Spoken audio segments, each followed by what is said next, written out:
오늘은요, 방금 봉독해드린 신명기서 19장 1절부터 율례에 대한 교훈입니다. 본문의 이치는요, 하나님께서 생육하고 번성한 언약 백성들을 가나안 땅 들어가서 여호와 하나님 경외하는 백성으로 이제 만들어 주시기 위해서 세대 교체된 하나님의 백성들에게 재교육해 하시는 내용인데요. 신명기서의 구조 자체는 먼저 역사에 대한 해고를 통해서 타락한 하나님의 백성들에게 언약 따라서 긍휼을 베풀어 주심으로 가나안 땅까지 인도해 주실 것을 역사 섭리를 통해서 해고해 주시는 다음 시내산 언약에서 허락해 주셨던 계명을 통해서 규례를 통해서 오늘 19장 내용부터는 율례를 통해서 가나안 땅 들어가면 이방 족속들하고 섞어져서 살 수밖에 없고 이제 애굽을 생각들을 이제 잊고 여호와 하나님만을 경외하면서 살게 되어질 텐데 그러게 하기 위해서는 출애굽게 하셨고 가나안 땅을 허락해 주셨던 여호와 하나님이 생각이 나져야 되잖아요. 그 방법 자체가 이방인들과 구별된 생활을 통해서 여호와 하나님을 생각나게 하십니다. 그래서 먹을 것도 이방 족속들은 정역에 좋은 것들만 먹게 되어지는데 이스라엘 백성들은 구별된 하나님의 백성들이기 때문에 정결한 것만 먹게 하시는 섭리가 나와지고요. 또 이제 뭐 예를 들어서 지도자들이 재판을 하는 데 있어서 자기 유익을 위해서 재판관들이 재판을 하게 되어지는데 이스라엘 재판관들은 하나님 앞에서 하나님의 뜻을 따라서 재판을 할 것을 명하는 걸 통해 이방인들과 구별된 그런 생활을 통해서 출애굽게 하셨고 특별히 선민으로 삼아주셨던 여호와 하나님을 기억해서 생각나게 하시려는 그런 섭리의 숨결들이 지난 시간 계명과 규례에 대한 부분이었고요. 오늘 이제 율례에 대한 부분은 율례는 십계명의 정신을 기초로 한 판결 규례입니다. 이 부분도 똑같은 이제 부분들이죠. 왜 이제 율례에 대한 교훈을 하시는가? 언약의 땅에 들어가서 하나님만 섬기는 거룩한 백성으로 이제 구별케 하시려는 하나님의 섭리의 의도가 담겨져 있는데요. 율례 부분에서 이제 19장부터 21장까지 내용은 생명에 대한 율례 부분입니다. 여러분들이 이제 여기에서 한 가지 생각을 하셔야 될 부분은요. 지금 생육하고 번성케 하시려는 하나님의 섭리의 내용들을 통해서 앞부분에서는 생명을 마음대로 이제 취하거나 이제 없애지 말라라고 이제 말씀을 하신 바가 있거든요. 그래서 이제 그런 내용인데 물론 이제 세대 교체된 백성들에게 교육하시는 부분이지만은 생명에 대한 율례를 이제 하나님께서 명하시는 이유는 생명의 주관자가 하나님이시고 또 생육하고 번성케 하시는 하나님 자신을 계시하시려는 데 목적이 있거든요. 그게 이제 앞부분 자손 번창에 대한 성취 부분에서 이제 했던 부분들을 다시 한번 이제 반복되어지는 것처럼 보여지지만은 가나안 땅 언약에 관련지어서 여러분들에게 이제 의미를 전달해 드린다고 할 것 같으면은 이 부분에서는 이방 족속들은 생명에 대해서 경시하거든요. 자기 이익에 의해서 이제 마음대로 이제 죽이기도 하고 살리기도 하게 되어지는 것인데 구별된 이제 하나님의 백성들은 생육하고 번성케 하시는 그 하나님을 다시 한번 기억해서 이제 구별된 이제 백성으로 이제 살게 하시려는 섭리의 의도가 담겨져 있습니다. 그러니까 앞부분에서는 생육하고 번성케 하라고 말씀하셨던 언약하셨던 하나님께서 생육하고 번성케 하시는 것들을 통해서 여호와 하나님을 계시하시는 데 의미가 있다고 할 것 같으면은 가나안 땅 언약 성취에 대한 부분에서의 생육하고 번성에 대한 생명에 대한 율례 부분은 이방 족속들과 이제 구별된 이제 대비된 생활을 통해서 여호와 하나님을 경외해 나가는 거룩한 백성으로 교육해 나가는데 초점을 맞추고 있다라는 사실입니다. 그러면 이제 어떻게 생명에 대한 규례를 명하고 계시는지 19장 내용에서는 억울한 죽음을 이제 금하게 되어지죠. 살다 보면 이제 억울한 죽음을 이제 당할 때가 있거든요. 그러다 보면은 생육하고 번성한 백성들이 더디게 되어지고, 그러다 보면은 여호와 하나님을 잃어버릴 수가 밖에 없는 것이고, 그래서 이제 하나님께서는 억울한 죽음을 이제 금하게 되어지는 부분이 나와지는데요. 먼저 1절부터 10절까지는 부지 중에 범죄자를 도피성으로 피하게 하라고 명하는 부분입니다. 이게 억울한 죽음을 당하게, 살인죄는 이제 돌로 맞아 죽어야지요. 그런데 이제 그 억울한 죽음을 당하는 경우들이 있거든요. 실수로 죽였다든지 또 우연히 이제 죽게 만들었다든지, 이런 이제 경우 같은 경우에서는 그 생명을 거두지 못하게끔 도피성을 요단강 동편 내 3군데, 서편 땅에 3군데를 만들어서 빨리 이제 가까운 이제 도피성으로 피하게끔 만드시려는 하나님의 섭리의 숨결이 담겨져 있습니다. 한번 읽어가면서 하나하나 정리 한번 해보죠.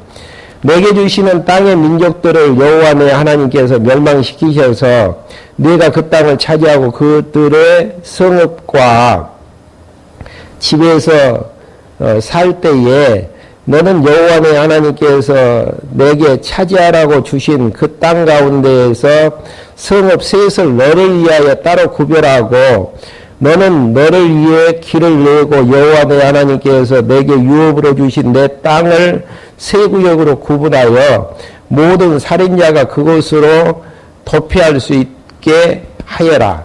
그러니까 일단은 이제 사람을 죽인 죄인이 도피성으로 피할 수 있도록 3군데 지역으로 나누어서 이제 그렇게 하라는 거.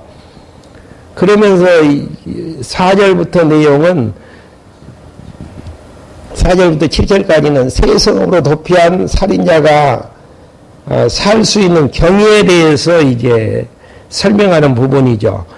살인자가 그곳으로 피신하여 살 수 있는 경우는 이러한데, 곧 어떤 사람이 전에 그에게 오난을 품는 일이 없이 뜻하지 않게 그의 이웃을 죽이는 경우이니, 가령 그 이웃과 함께 벌목을 하려고 숲속으로 들어가 그 손에 도끼를 들고 나무를 찍다가 도끼가 자리에서 빠져가 그 친구를 쳐서 죽였을 경우, 누구든지 이 성읍 가운데 한 곳으로 피신하면 살 수 있다.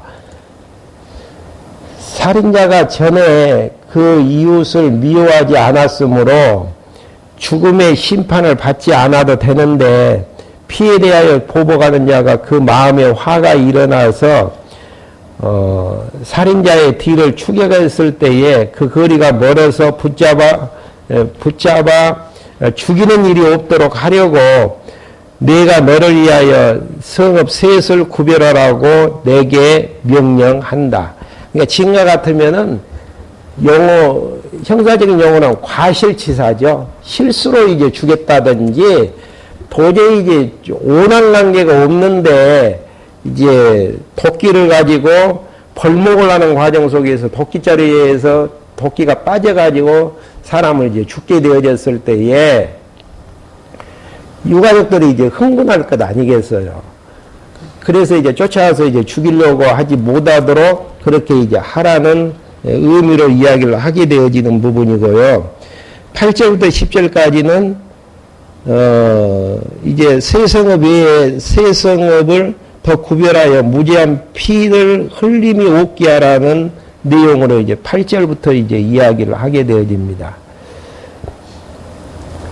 8절, 여호와의 하나님께서 내 조상에게 명세하신 대로 내 땅의 경계를 넓혀주시고 내 조상에게 약속하신 모든 땅을 내게 주실 때에 네가 오늘 내게 명하는 이 모든 명령을 지켜 여호와의 하나님을 사랑하고 항상 그분의 길을 갈 때에 너는 이 셋가 성읍 셋을 더하여야 한다. 6개를 만들라는 이야기죠. 그리하여 여호와의 하나님께서 내게 유업으로 주시는 내 땅 가운데에서 무지한 피를 흘리지 않게 하여라. 그렇게 하면은 피 흘리는 죄가 내게 있지 않을 것이다. 그러니까 우연히 죽였을 때에는 피를 흘려서는 안 되어지고 피를 흘리지 않게 하기 위해서는 빨리 도망가야 되잖아요. 그래서 이제 6개 성읍을 만들어서 가까운 성읍으로 도망가게끔 만들게 되어지는. 근데 이제 이러한 도망가서 이제 생명을 유지하는 방법이 어느 누구나 다 해당되어지는 것은 아니에요. 그래서 이제 11절부터 13절까지 고의로 사람을 죽이는 자는 피할 수 없게 하라고 11절부터 이야기하죠. 그러나 어떤 사람이 그 이웃을 미워하여 숨어서 기다리다가 일어나 그를 쳐서 죽게 하고 이 성읍 가운데 한 곳으로 도피하면 그가 살던 성읍의 장로들이 사람을 보내어 그를 거기서 붙잡아다가 피를 보복하는 자의 손에 넘겨주어 죽이게 하여라. 내 눈으로 그를 불쌍히 보지 말고 이스라엘에게서 무지한 피 흘림이 없게 하여라. 그리하면 내가 잘 될 것이다. 고의로 죽인 사람은 안 된다라는 이야기예요. 예, 똑같은 살인죄를 지었다고 할지라도 문제는 동기가 무엇이냐가 중요하죠. 동기가. 왜 이제 그렇게 했느냐가. 예, 그래서 이제 고의로 죽였던 자는 생육하고 번성케 하시려는 하나님의 섭리를 역행하는 부분들이고 그게 이제 왜 그렇게 중요한 문제가 되어지는 것인가. 생육하고 번성하는 것들이 중단하는 것을 통해서 여호와 하나님에 대한 경외 부분이 이제 경시되어지는 교육 차원에서 이제 그렇게 하시려는 하나님의 섭리의 부분들입니다. 그래서 이제 13절을 보시면은 내 눈으로 그를 불쌍히 보지 말고 이스라엘의 무지한 피 흘림이 없게 하여라고 하시는 부분입니다. 그러면 내가 이제 잘 될 것이다라는 거.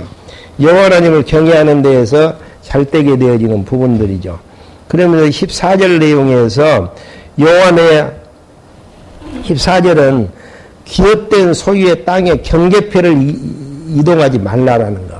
가나안 땅에 이제 들어가게 되어지면은 하나님께서 이제 각 지파별로 가족별로 다 그 땅을 나눠줄 거거든요. 그게 이제 지계석에 옮겨진다라는 이야기는 무슨 이야기입니까?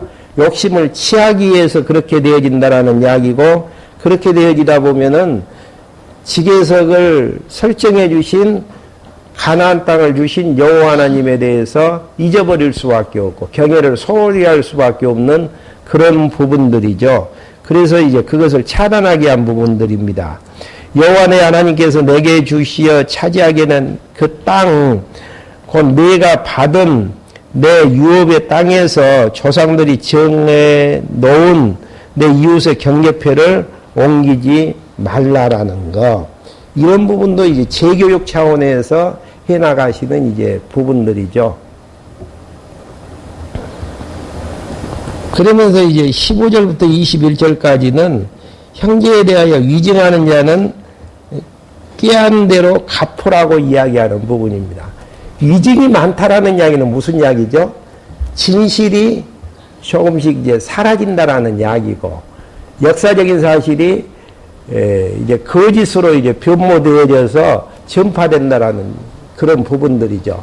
그렇게 되어지면 출애굽게 하셨고 가나안 땅을 주셨던 역사적인 사실 자체가 이제 문제가 될 수밖에 없잖아요. 그렇게 되어지면은 여호와 하나님 경외하는데 게을릴 수밖에 없고 여호와 하나님을 경외하지 못하는 결과를 이제 초래하게 되어지는 부분들이고요.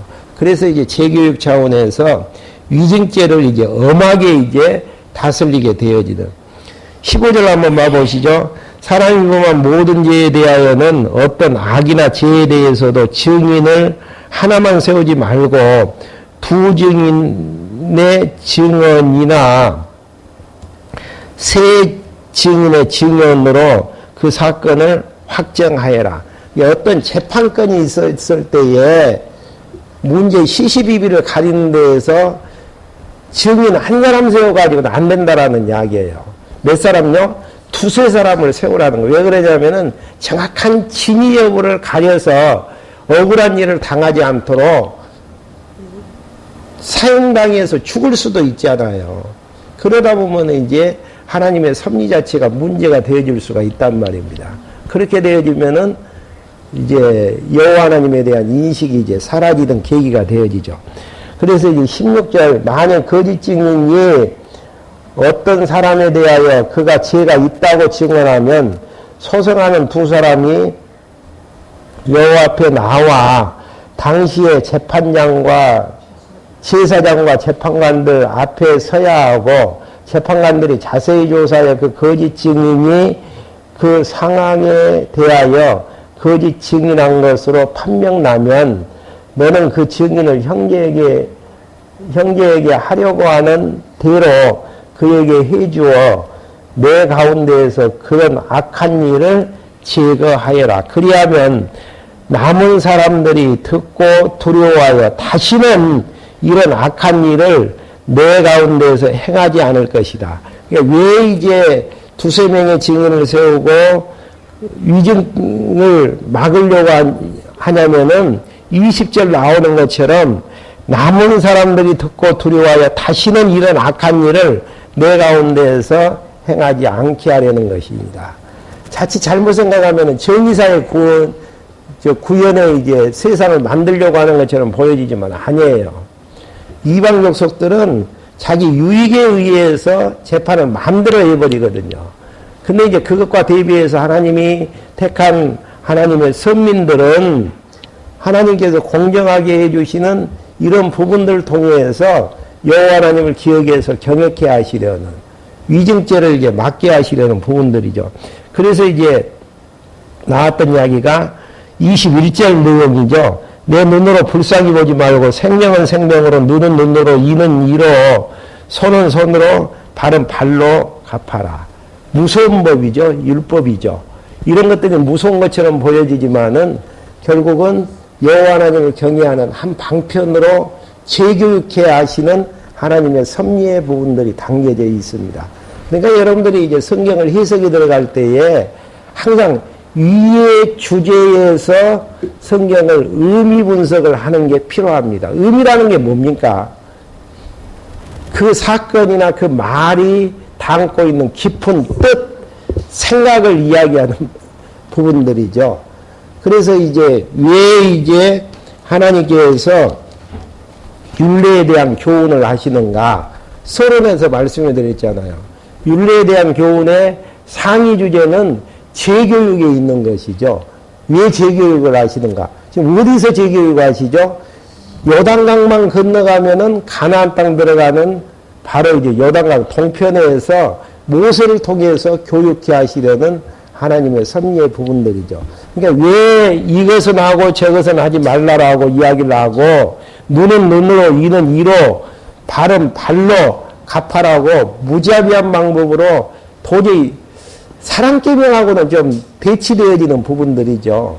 이런 이제 부분들이지만은 하나님께서 이렇게 이는 이로 갖게끔 하시는 부분은 위증죄를 없애게 하시려는 부분, 하나님께서 섭리하셨던 진실이 그대로 이제 퍼지게끔 만들어 가시려는 바로 여호와 하나님께서 행하셨던 진실된 역사가 온 세상에 퍼지고 이스라엘 백성들이 알기만 하게 되어지면은 여호와 하나님 경외하는 데는 문제가 없잖아요. 그런 이제 의미를 담고 있는 내용들입니다. 그 다음에 이제 20장 부분에서 전쟁시 생명을 보호하는, 그러니까 생명에 대한 율례를 19장, 20장, 21장에서 이야기를 하게 되어지는데요. 먼저 이제 19장 지금까지 내용은 억울한 죽음을 없애기 위한 부분들, 그 다음에 전쟁 시 생명을 보호하는 이방적 속들을 치게 되어지면 전쟁이 일어날 수밖에 없잖아요. 그러게 하기 위해서는 물론 전쟁 중에 죽은 숫자를 최소화시키는 내용들을 통해서 생명을 보존케 하시려는 그런 이제 부분들로 말씀하시는 이 이유는 뭡니까? 생육 번성케 하시는 하나님 자신을 통해서 그렇게 하시는 여호와 하나님을 교육해 경외케 하시려는 재교육에 초점이 있다라는 사실입니다. 그러니까 지금 신명기서 내용은 재교육에 초점이 있는 부분들이고 앞부분에서 생육하고 번성케 하시려는 언약을 성취하시는 부분은 이렇게 언약대로 성취되어졌다.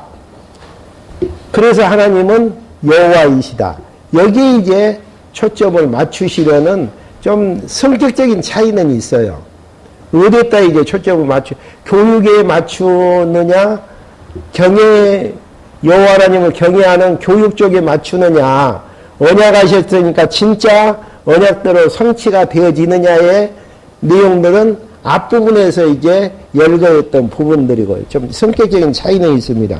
그러면은 20장 1절부터 9절까지는 염려가 있는 자는 기가시켜 무리를 경고케 하라고 명하게 되어지는, 염려 있는 자하고 염려하지 못한 자들하고 전쟁을 하게 되어지면 어떻게 되어집니까? 패배할 수밖에 없고, 패배하는 데에서 생육하고 번성하는 백성들이 줄어들 수밖에 없고, 그러다 보면 여호와 하나님을 경외해 나가는데 문제가 돌출될 수밖에 없는, 먼저 이제 1절부터 9절까지 염려가 있는 자는 기가시켜 무리를 경고하게 할 것을 명하게 되어집니다. 적과 싸우려고 나가서 너보다 많은 말과 병거와 병사를 보내더라도 그들을 두려워하지 마라. 이집트의 땅에서 너를 인도해 내신 여호와 내 하나님께서 너와 함께 계시기 때문이다. 그러니까 1절 내용만 전제하고 믿어진다면은 어떻게 되겠어요? 당당하니 군사력과 관계없이 적은 숫자지만은 하나님이 함께 하시니까 전쟁에서 승리할 수 있다. 그렇게 하면서 전쟁에 담대히 나갈 수가 있잖아요. 지금 그런 이야기죠. 너희가 전쟁터에 가까이 갔을 때에 제사장이 나아가 그 백성에게 말하되 그들에게 이렇게 말하여라. 이스라엘아 들어라. 오늘 너희는 너희 적들과 싸우려 나아간다. 너희 마음에 겁내지 말고 두려워 말며 당황하지 말고 그들 앞에 떨지 마라. 여호와 내 하나님께서 너와 함께 가시며 너를 위하여 너희 대적과 싸우고 너희를 구원하시기 때문이다 하고 사령관들은 병사들에게 이렇게 말하여라. 여기에서 이제 전쟁을 함께 나가야 되는데 백성들의 이제 사기를 떨어뜨려 버리는 그런 이제 요인들, 군인들을 이제 다 집으로 돌려보낼 것을 이야기하는 이제 내용이 5절부터 나와져 있습니다. 누구든지 새 집을 짓고 중공식을 하지 못한 사람이 있느냐? 그런 사람은 자기 집으로 돌아가 그가 전사하여 다른 사람이 중공식을 하는 일이 없도록 하여라. 집을 지었는데 그 집에 들어가지도 못하고 살지 못하는 자는 항상 새 집에서 살아야 될 텐데 내가 죽어버리면 다른 사람이 살 수밖에 없는데 걱정 근심으로 쌓여있는 이제 이자. 그 다음에 6절에서는 포도를 심어놓고 그것을 먹지 못한 사람이 있느냐. 그런 사람도 자기 집으로 돌아가 그가 전사하여 다른 사람이 그것을 먹는 일이 없도록 하여라. 포도원도 마찬가지고 한 여자와 약혼하여서 결혼을 못한 사람이 있느냐. 그런 사람도 자기 집으로 돌아가 그가 전사하여 다른 사람이 그 여자와 결혼함이 없도록 하여라. 그러니까 약혼은 했는데 이제 곧 결혼을 해야 되는데 전쟁에 나가서 죽어버리면 안 되잖아요. 그러니까 걱정 근심이 있는 사람들은 함께 이제 여호와 하나님을 믿음으로 이제 전쟁에 나가서 싸운다고 할지라도 문제가 될 수밖에 없어요. 전쟁에서 피할 수밖에 없고 피한다라는 이야기는 무슨 이야기죠? 군사들이 많이 생명이 죽어간다라는 의미를 포함하는 부분들이고요. 이런 자들은 다 전쟁에 나가지 못하게끔 하나님께서 하시려는 섭리의 부분들이죠. 그래서 8절에 사령관들은 병사들에게 또 말하여라. 두려워서 마음에 겁이 나는 사람이 있느냐. 그런 사람은 집으로 돌아가 그 형제들의 마음도 그 마음과 같이 약해지지 않도록 하여라. 여기 이제 8절에 답이 나와 있네요. 그런 사람은 집으로 돌아가 그 형제들의 마음도 그 마음과 같이 약해지지 않도록 하라는 거. 그러니까 하나님이 함께 해주시기 때문에 숫자 관계없이 전쟁에서 승리할 수 있는데 내분이 일어나면 안 되어지잖아요. 또 균열이 생겨서도 안 되어지는 것이고, 뭐 열왕기 상하에 보면은 북이스라엘이 망하는 징조가 뭡니까? 내분이죠. 내부에 대한 분열들. 이런 부분들이 결국은 이제 아수르에게 북이스라엘이 멸망의 길로 가게 되어지는 이런 부분들. 그러니까 여기에서도 이제 가나안 땅 들어가서 이방 7족속이 있는 진지를 칠 텐데 내분을 일으킬 수 있는 요소들을 다 제거케 하시는 이런 내용들을 보게 되어지면은요, 생육하고 번성케 하셔서 가나안 땅을 주신 하나님을 경외할 수 있도록 교육케 하시는 치밀한 하나님의 섭리의 내용이 담겨져 있지 않습니까? 그러니까 여호와는 가나안 땅 주셨으니까 여호와 하나님 경외해라. 이런 쪽에서 끝나버리는 게 아니고 경외할 수 있는 경외 못하는 여러 가지 환경과 요소들을 다 제거케 하시고 또 경외할 수 있도록 하나님께서 만들어 가시는 이런 섭리에 대한 부분들이죠. 그러면서 10절부터 18절까지 기업으로 주시는 이 성읍 사람은, 이민족 사람은 죽이라고 이제 명하시는 부분들입니다.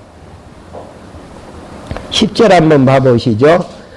내가 어떤 성읍에 가까이 가서 그 성읍을 공격할 때 먼저 그 성읍의 화평을 제의하여라. 만일 그 성읍 사람이 너와 화평하겠다고 하답하고 너에게 성문을 열어주면 그 안에 있는 모든 백성이 너를 위하여 노력을 하고 너를 섬기게 하며 만일 너와 화평하기를 거절하고 너와 싸우려 나오거든 너는 그 성읍을 포위하되 여호와 내 하나님께서 그 성읍을 내 손에 넘겨주셨으니 너는 그 성읍에 있는 모든 남자를 칼로 쳐 죽이고 오직 여자와 아이들과 가축과 그 성 안에 있는 모든 탈취물들은 전리품으로 네가 가지고 내 대적의 탈취물은 여호와 내 하나님께서 내게 주시는 것이니 먹어라. 너는 가까이 있는 이 민족들에게 속하지 않는 성읍, 그러니까 가나안 땅에 있는 속하지 않는 성읍, 곧 내게서 아주 멀리 떨어진 모든 성읍들에게는 이같이 하되 다만 여호와 내 하나님께서 내게 유업으로 주신 이 민족들의 성읍에서는 숨 쉬는 것 하나라도 살려두지 말 것이니. 그러니까 이야기가 무슨 이야기냐면요, 가나안 땅에는 몇 족속이 살죠? 7족속이 사는데 그 족속들은 숨 쉬는 것 하나라도 다 죽여버리라는 이야기예요. 그리고 이제 나머지 가나안 땅이 아닌 다른 지역에 사는 사람들은 그러지 말라라는 이야기죠. 17절 곧 헷 족속들과 아모리 족속들과 가나안 사람들과 브릿 사람들과 히 사람들과 여부스 사람들을 여호와 내 하나님께서 내게 명령하신 대로 진멸하여라. 왜 그럴까요? 참 하나님은 사랑의 하나님인데 무자비한 하나님이죠. 어떻게 이 문제를 해석을 해야 돼요? 바로 뒤에 답이 나와져요. 18절에. 그리하여 그들의 신에게 행한 모든 역겨운 일을 너희에게 가르치지 않게 하여 내가 여호와 내 하나님께 죄짓지 않도록 하여라. 일곱 족속들이 우상을 섬기는 그런 악질적인 역겨운 일들을 행하고 있단 말입니다. 살려주게 되어지면은 가나안 땅 들어가서 가나안 땅 주셨던 여호와 하나님을 경외하면서 살아야 되는데, 그것보다는 이방 족속들이 섬기는 우상을 섬길 수밖에 없고 하나님을 떠나갈 수밖에 없단 말입니다. 예, 가나안 땅의 모든 것들을 다 제거하라는 이야기는 가나안 땅 들어가서 여호와 하나님을 경외하게 하시려는 한 가지의 교육 지침이죠. 그래서 이제 재교육이라고 할 수 있는 부분들이죠. 그러니까 사랑의 하나님으로 해석을 하게 되어지면 용납이 안 되어지는 부분들이죠. 어떻게 하나님께서 숨쉬는 모든 것들 다 죽이라고 했는가. 그리고 차별을 하잖아요. 가나안 땅 일곱 족속은 그렇게 하되 나머지 족속들은 그러지 말라라는 이야기로 하시는 이유가, 하나님의 오직 교육의 관심은 이방 족속들과 구별되어져서 여호와 하나님을 경외하는 교육의 이제 목적이 있기 때문에 그런 부분들이죠. 그렇게 하기 위해서 생명에 대한 부분들도 억울한 죽음을 없애는 부분이라든지, 이방 족속들은 다 죽이려는 부분이라든지, 이런 부분들이 결국은 여호와 하나님을 계시해서 경외케 하시려는 하나님의 섭리의 부분들입니다. 그러니까 18절 내용을 안 읽어보면 그 답을 찾을 수가 없어요. 18절에 나와진 것처럼 이방들이 섬기는 신들에게 유혹을 받지 않게 하기 위해서 환경 정리를 해버리는. 예.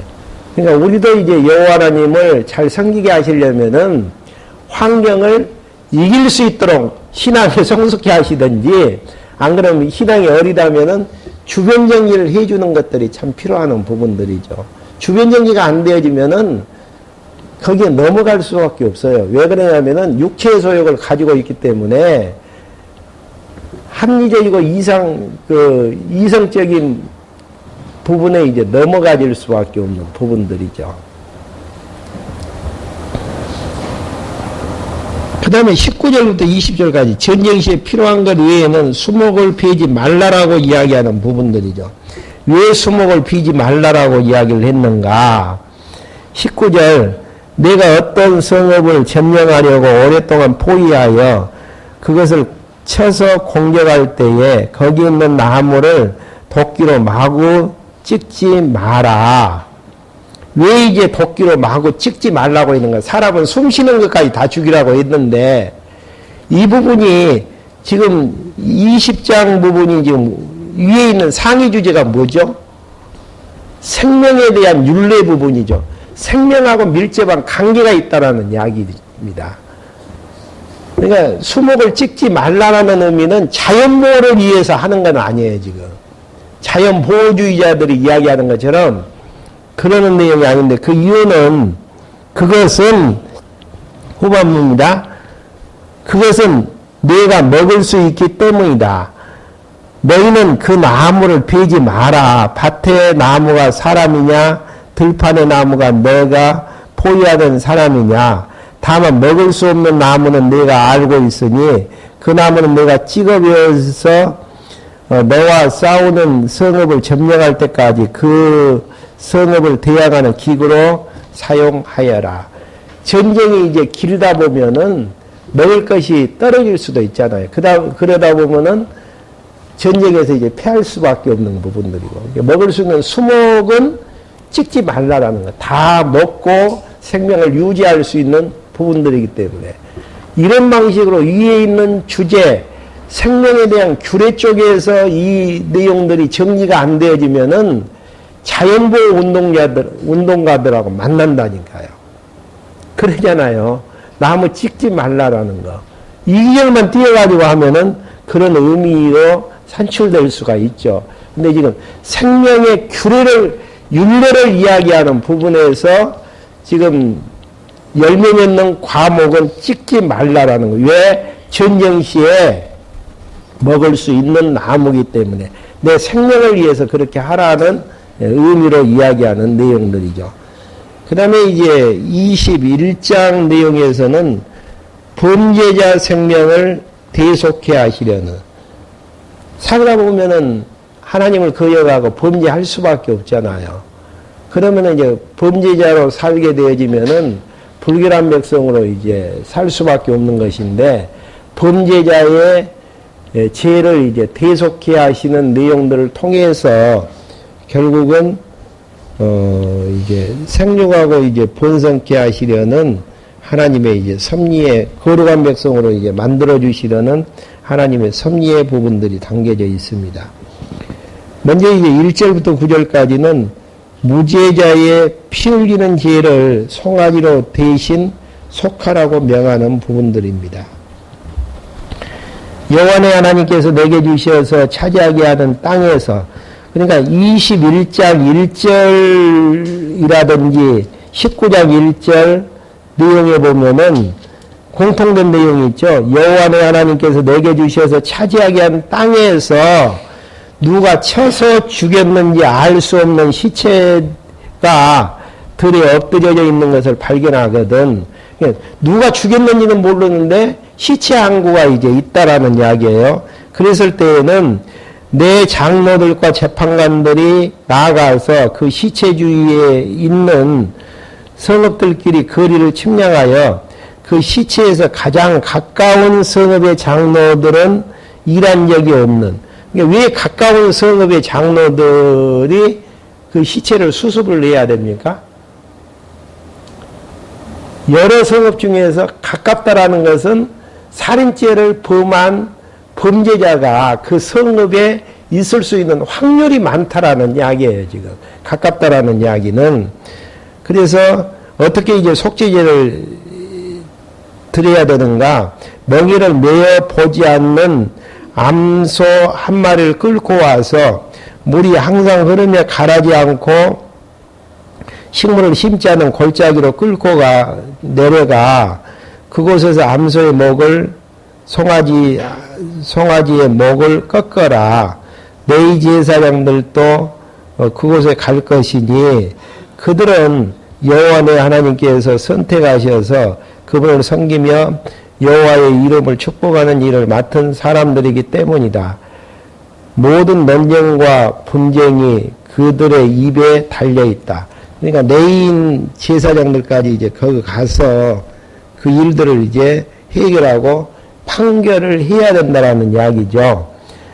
그 시체에서 가장 가까운 성읍들의 모든 장로들은 그 골짜기에서 목이 꺾인 암송아지 위에서 손을 씻고 말하기를 너희들의 손은 피를 흘리지 않았고 저희들의 눈은 보지 못하였습니다. 여호와시여 주께서 속량하신 주님의 백성 이스라엘을 용서하시고 무지한 피를 주님의 백성 이스라엘 가운데 두지 마소서 하면 그 피로 그들이 용서를 받게 될 것이다. 너는 이렇게 하여 무지한 피를 내 가운데에서 없애고 여호와께서 보시기에 옳게 행하여라.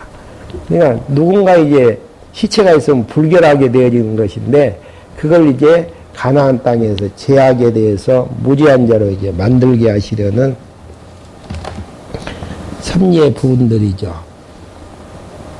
그 다음에 10절부터 14절까지 대적의 여인들을 정결케 하여 안으로 삼으라는 이야기입니다. 여기에서 이제 대적은 가나안 민족이 아닌 주변에 이제 멀리 떨어져 있는 민족들을 이야기하죠. 그 부분까지만 하고 마무리죠.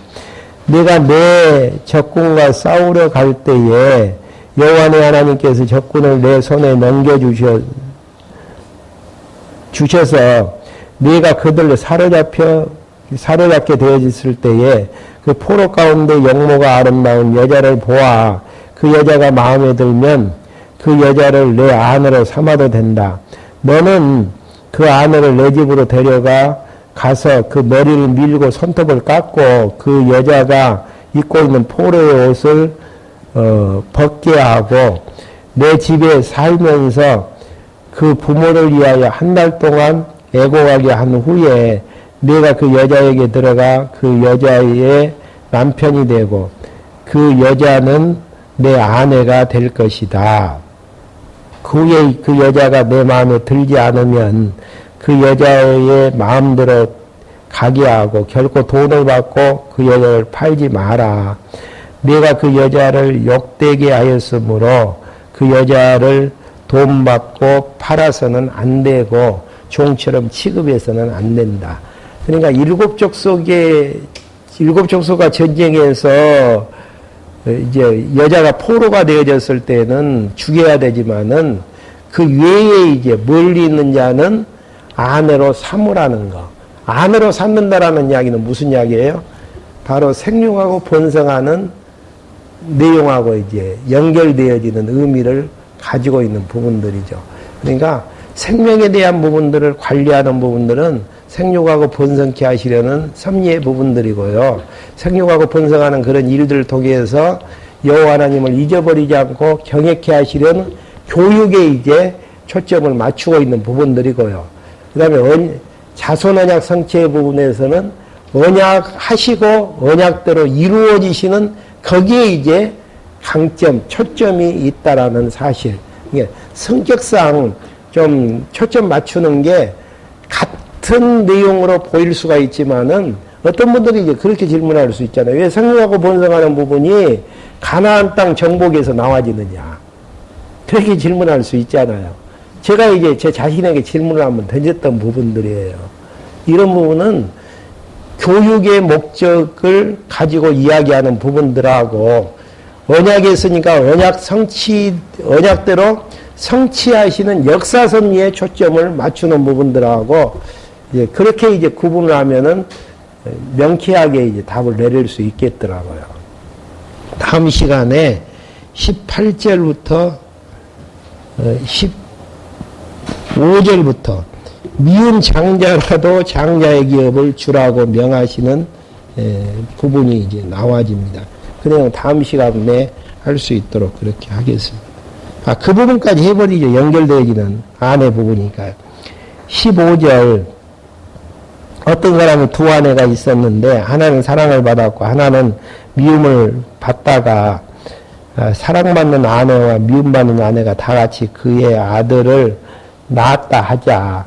이때에 미움받는 아내의 아들이면 남편이 자기 재산을 자기 아들에게 유업으로 나눠주는 날에 미움받는 아내의 아들을 제쳐놓고 사랑받는 아내에게서 난 아들 마다를 삼을 수 없으며 미움받는 아내의 아들을 반드시 맏아들로 인정을 하고 자기의 모든 재산을 2배의 목을 그에게 주어야 한다. 그 아들은 기력의 시작이므로 맏아들의 권리가 그에게 있다. 이런 이제 부분들도 결국은 하나님께서 생육하고 번성케 하시려는 그런 이제 문제하고 연관을 지어서 그걸 아무리 내가 결정하지 말라라는 이야기예요. 장자의 기업을 얻는 부분들이 내가 밉다 그래서 내 유리한 대로 정리하지 말고 하나님께서 주시는 순리 따라서 해 나가라는 의미로 이제 이야기하는 부분들입니다. 다음 시간에는 부모에게 불순종하는 자를 돌로 쳐서 죽이라고 명하시는 이 부분은 여러분들 정리하실 수 있는 부분들이죠. 부모 공경하라는 부분하고 이제 밀접한 관계를 가지고 있는. 기도하고 말씀 마치겠습니다. 하나님 아버지, 저희들 이 시간에 불러 모아주셔서 세대교체된 하나님의 백성들에게 재교육해 하시는 하나님의 섭리를 통해 이방 족속과 구별된 방법으로 하나님을 섬기게 하시는 교육을 하시는 하나님의 살아계신 숨결들을 맛볼 수 있도록 인도해 주심을 감사함을 드립니다. 저희를 부족하고 연약하지만은 하나님께서 언약 백성들을 선택해 주셨고 가나안 땅 들어가게 하셔서 여호와 하나님 잊어버리지 않고 경외케 하시려는 하나님이 교육의 주체임을 다시 한번 기억해 하심으로 여호와 하나님을 경외하고 섬겨 나가는데 부족함이 없도록 인도해 주시옵소서. 예수 그리스도의 이름으로 기도했습니다. 아멘.